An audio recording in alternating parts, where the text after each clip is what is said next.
Hello again. I thought today I would talk about my journey to getting the diagnosis of ME.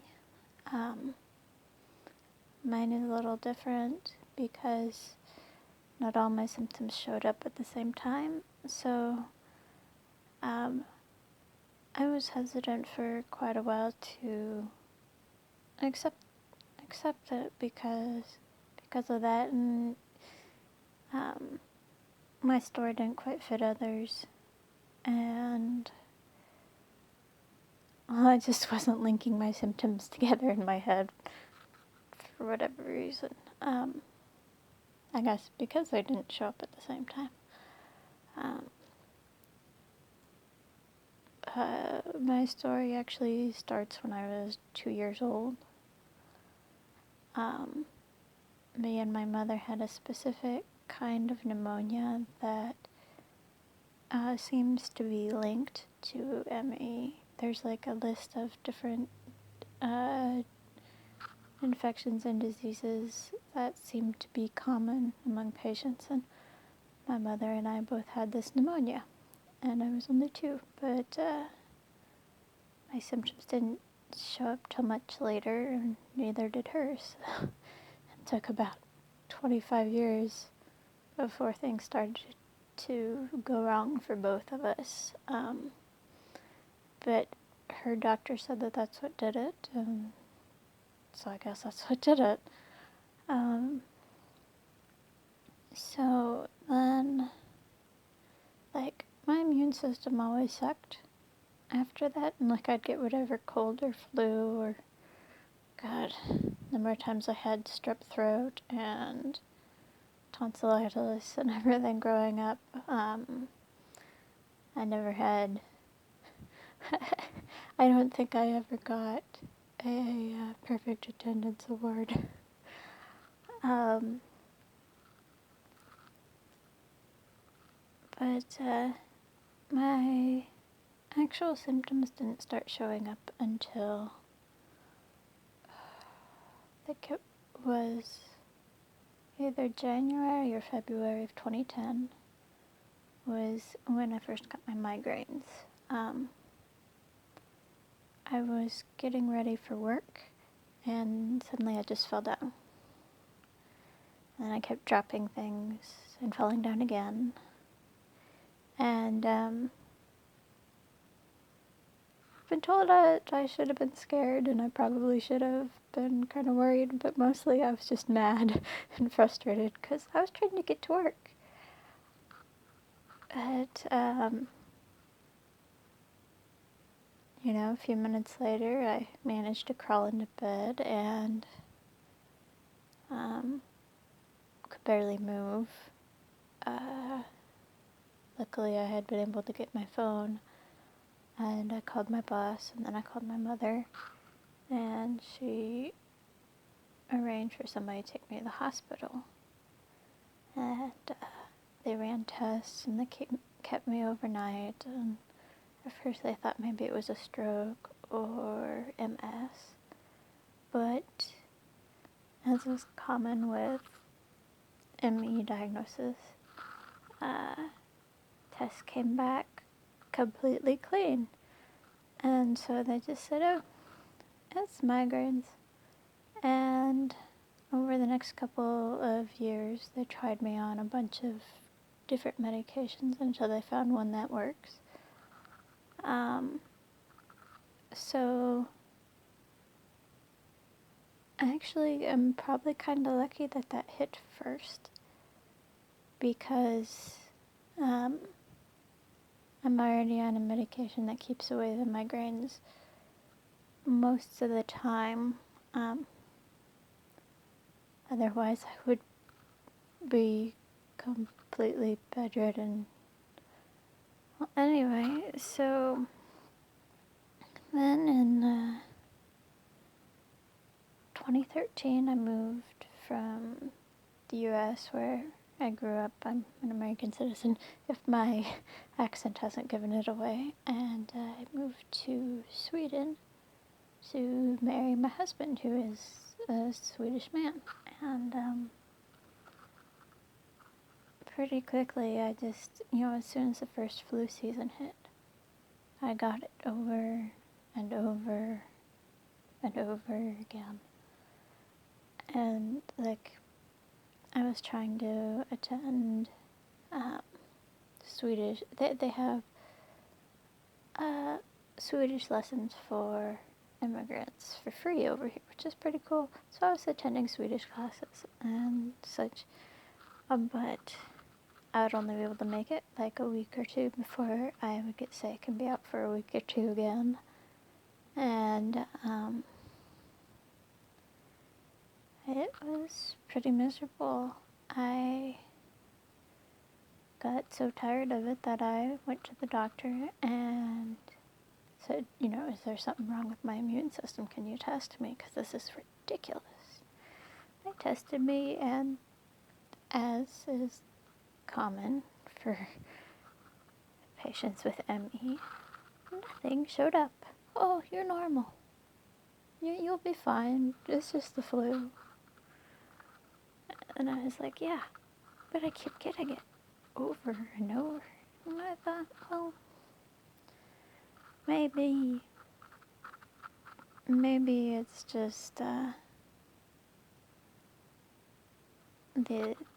Swedish variants of flu and colds or whatever that I haven't had before. And once I get used to them, maybe things will get better. And they have a little bit. But part of that might also be that I'm not interacting with people as much as I was. So, also, when I first got the migraines, they make me sleep a lot. And even when I was on medication, I would find myself randomly dozing off.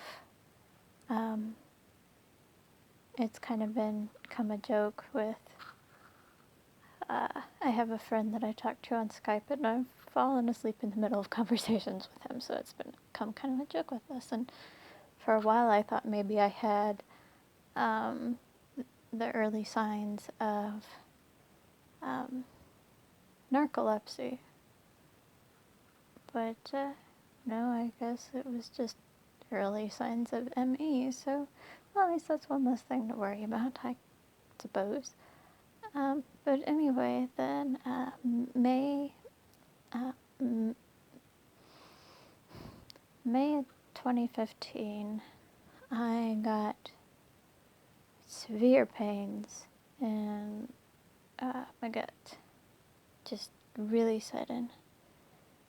And I went to the emergency room, and once again I got shuffled between doctors and specialists and had a ton of tests run, and nothing's wrong, nothing's showing up. And that's frustrating again, but common with ME, as I feel like I've said a million times now. How I didn't accept this sooner, I don't know. But so eventually, after all the tests had been run, the gastroenterologist said to me, maybe you just have a bad gut. Which I think was a bit of a language barrier thing, because my Swedish still sucks because I couldn't go to class, and his English was just kind of so-so. So,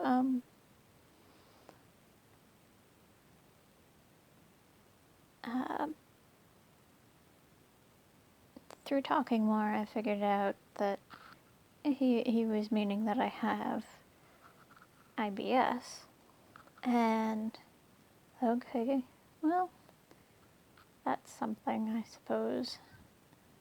And he said there was nothing he could do for it, and that there was no pain medication that I could be put on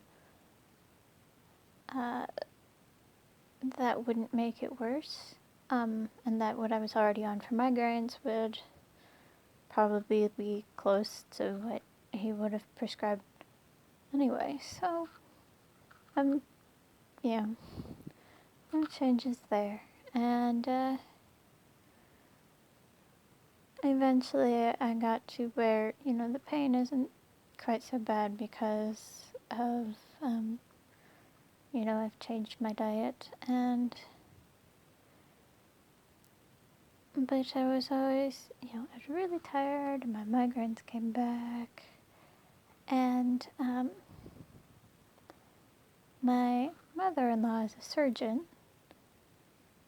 and her sister has ME, and she said to me, my mother-in-law said, I think you have ME.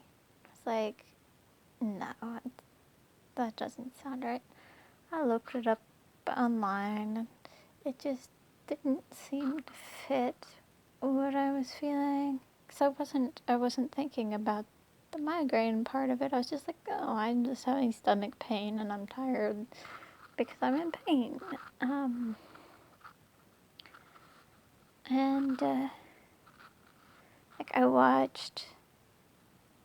even watched the TED Talk about it, which I've put in a playlist. And I was like, oh, I can really sympathize with her experience of going to all these doctors and getting no results. But I still don't think that's what I have. And it wasn't till this past summer that I finally read something about it again for like the billionth time, and it just sunk in and was like, oh, yeah, okay, no, that does actually sound like what I have. And, well, it's nice to know, because not knowing is frustrating and scary. It's also scary to know that what I have doesn't have a cure yet.